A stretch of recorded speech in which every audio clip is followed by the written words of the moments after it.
زما د ورور د ساتونکي په نوم دغه نوی پروګرام د حکومت هغه نوښت ورته دی چې په 2014 کال کې ولسمشر اوباما په لار واچو.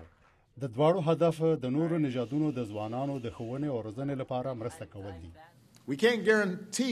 مونږ د هر چا بریالیتوب نشو تضمینولای، خو مونږ هڅه کوو چې د هر چا لپاره یو شان فرصتونه برابر کړو. د حکومت د دې نوښت لپاره تر دې دمه د 500 میلیونو په شاوخوا کې پیسې راټولې شوې دي چې د تورپوسته او لاتینی ځوانانو د تعلیم لپاره مرسته وشي. د پیپسیکو او امریکن ایکسپریس په څیر د نورو مؤسسو مشران په دې هڅه کې ګډون کوي چې دغه نوښت له سپینې ماڼۍ نه راوباسي.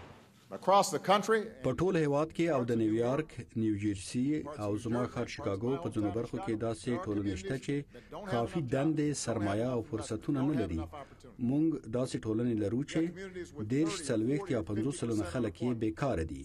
ولسمشر اوباما وویل چې زیاتره امریکایان پوهیږي چې د یو ملت برای د هغه پر ځوانانو ولاړ دی.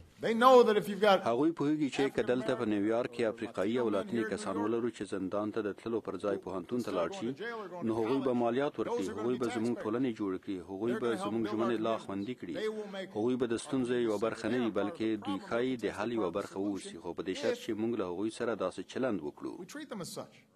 د ډیلایټ د مالی مشورتي خدماتو مؤسسې غړی ډیوډ ویلیامز وایي چې په نیویارک کې مشت دا سازمان به یو لړ ستراتیژي وړاندې کړي چې هغه نژادي خلګانې له منځه یوسي چې د امریکا اقتصاد او ټولنې ته زیان رسوي.